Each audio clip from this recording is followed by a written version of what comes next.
Ladies and gentlemen, it's time for another stirring display of fashion and extravagance. We're joined here tonight by some of the fanciest and well-dressed builds you can find. If you aren't inspired by what you see tonight, you're either my partner here or dead. What? Welcome to Fashion Salt.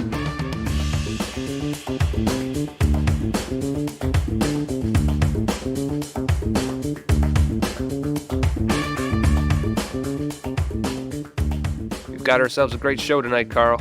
We sure do, Lemon. Participants from all over the island have shown up to strut their stuff down the Siam Lake walkway. Think we'll see any cosplayers? Oh, we can only hope, Carl.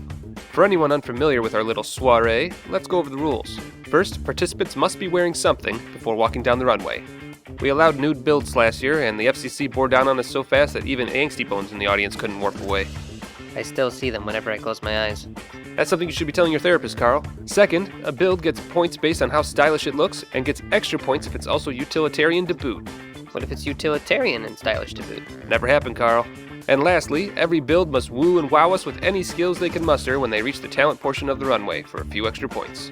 How many points do they need to win, Lemon? As many as our judges feel like. I hear they're in a good mood today, so we should see some pretty arbitrarily high numbers this go around. That should make the participants feel pretty good about themselves. I sure hope so, Carl. I sure hope so. Well, without further ado, why don't we get this little show underway? Would you do the honors? My pleasure. Up first, we have a fan favorite. It's the Bronze Knight. Known for separating the wheat from the chaff, this bruiser packs a wallop. Coming in at a hefty 200 pounds, this bronze suit of armor will put an end to your pathetic flailing faster than a well-placed log trap. Oh, and what's this? Looks like our Bronze Knight is showing off both varieties today. Very nice indeed, Carl. Between that sword and the axe, I'd say our friend here is well suited for almost anything he could encounter on the island. Let's see how he looks in the talent portion. Ah, he's going for the nice 1-2 combo there. Notice the precision he shows when he swings that sword. Yes, he's well known for separating limbs with that technique, isn't he? So true. Very nicely done, and a great way to start the show. Judges, what's our verdict? Not bad. Not great, but they definitely made up their lack of fancy fashion with that utility. Let's go on to our next contestant, shall we? Next up is another well-known bruiser that only the most hardened of warriors get to see. It's the Golem. The Bronze Knight's bigger, angrier brother, this build sports armor that can't be scratched and weapons that can pulverize anything. I like the smoothness of the armor a little bit more than the last contestants, don't you? Sure do, Lemon. Something about that armor suggests it can take a hit, but has extra space to avoid uncomfortable chafing. A real important feature, to be sure. It looks like our Golem here has both weapons in tow as well. A hammer for smashing, and that enormous axe for when things require a slightly sharper edge. Think he can actually lift those things? Well, it looks like he's stepping up to the talent portion now. Let's see what and yes, he's done it! I don't believe it. Are those weapons real? I'm pretty sure the judges checked for replicas before letting the contestants backstage. Well, if that's the case, that sure is amazing. Each of those weapons weighs a literal ton, and he's hefting them around with relative ease. I think he's even doing a little backhand flourish with that one there. So he is! That's going to be a few extra points right there. Judges?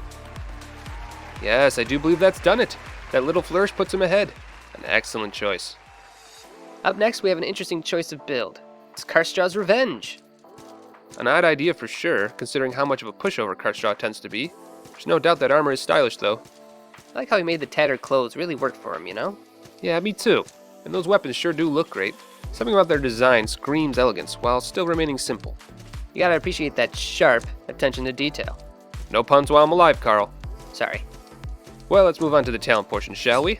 Ah, look at the speed and the dexterity. It's almost as if those weapons weigh nothing at all. It says here in the build description that those weapons are sharp enough to cut through time and space. Sounds a little far-fetched, Carl, but hey, they certainly look good while doing it. Judges?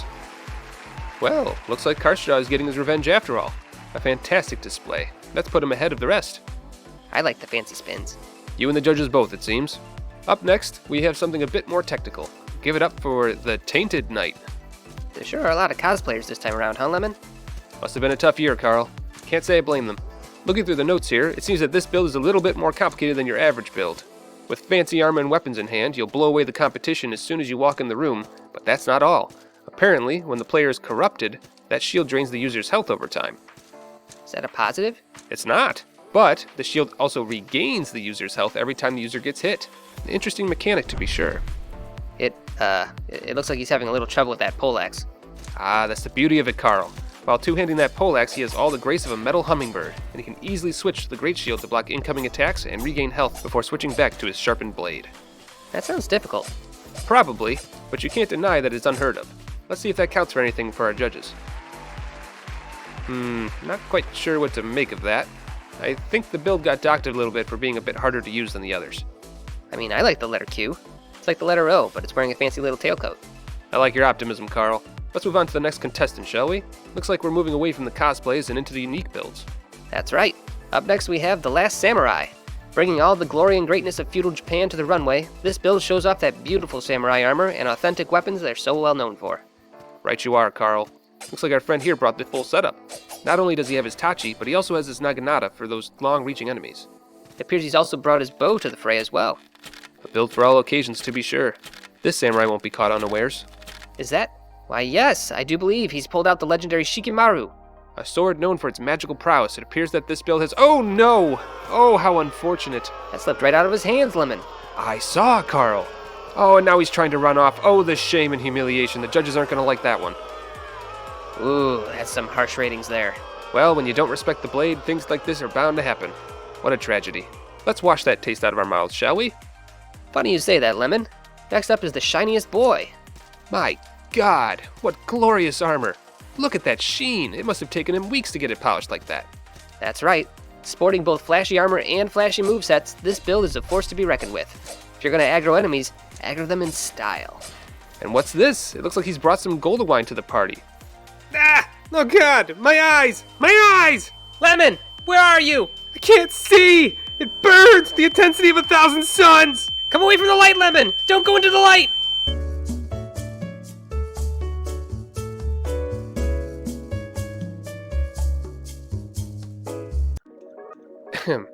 Okay, well, we apologize for any members of our audience that may have undergone any distress from that.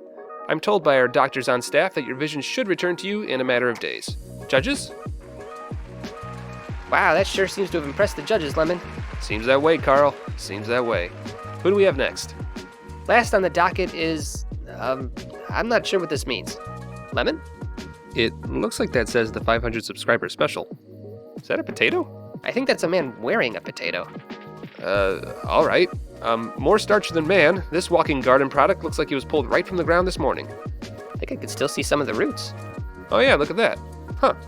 Well, it says here their talent is that they can create potatoes from their very body and use them as weapons against enemies. They don't have any other weapons? Not that I can see. Oh look, a wandering fan is over on the talent portion. Looks like we're gonna get a live demonstration. Quite thrilling. Judges? Yeah, I feel about the same way. May we never have to see him again. Ever. Well, it looks like that's all the time we have for today. Join us next year to— Hold that thought, Lemon. I'm getting word that... No. Can it be?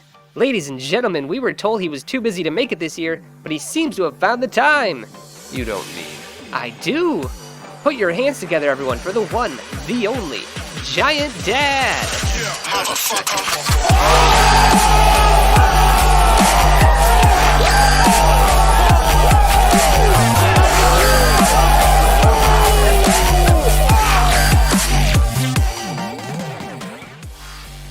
This build needs no introduction. With armor fit for a king and a Zweihander for anyone who would oppose him, this base cannon also sports Sky Crystal and the arcane weapon buff. I wouldn't want to be a boss when this build's around. Me either. Look at those repeating R1s. That's right, Carl. R1 your way to victory. Devastating simplicity at its finest. I don't think we need to talk to the judges on this one. I think we have our winner. What's he won, Carl? Carl? I forgot to get a prize. You what? A contest for the island's deadliest and most brutal warriors, and you forgot to get a prize? I'm sorry. My suit wouldn't fit this morning, and by the time I got my helmet polished just right, You think the base cannon is interested in your excuses? We need to get out of— Oh no. Oh no, the audience! Run, you fools! Run! Someone, get the guards! Carl, that build is unstoppable. Look at that. He just buried a fucking horse. Get out of here. Run. Hello, everyone. Thank you for watching. This was just a silly idea I had, and I figured I might as well get it out of my head while the getting was good. Don't sign off yet. Wait, I have news. First off, we now have a new Discord channel. This channel not only has things like the list of challenge runs for future videos and a Q&A section, but also has a voting sub-channel where you can make your opinions heard. Every once in a while, I'll ask the community to vote on which video we do next. I'll narrow it down to about 2 options, and you all get to pick from there. My sanity is in your hands. Also, a big thank you to JudgeBredd, who used his Photoshop magic to really give my animations some extra zest. Thank you for drastically improving the quality of the channel, Judge. I've never looked better. Don't forget, if you want to help the channel, please like and subscribe if you haven't already. It really helps YouTube pretend that it understands humans and gets our little corner of the internet out to a wider audience. If you want to reach out to me in other ways, or just want to see the other general nonsense I get up to on a daily basis, I've got several social medias and platforms that you can check out. Links are in the description. And last but certainly not least, a shout out to my first Patreon supporter, Lord Ham. I really appreciate your generosity, and your support can only mean that future videos will be better for the rest of the audience. You have my sincere thanks. Don't forget, the deadline for the art competition is January 31st. If you haven't already, make sure to submit your art to the backlogs@gmail.com before then. Alright everyone, that's all I have for now. Take care of yourselves, eat a vegetable, and have a good day.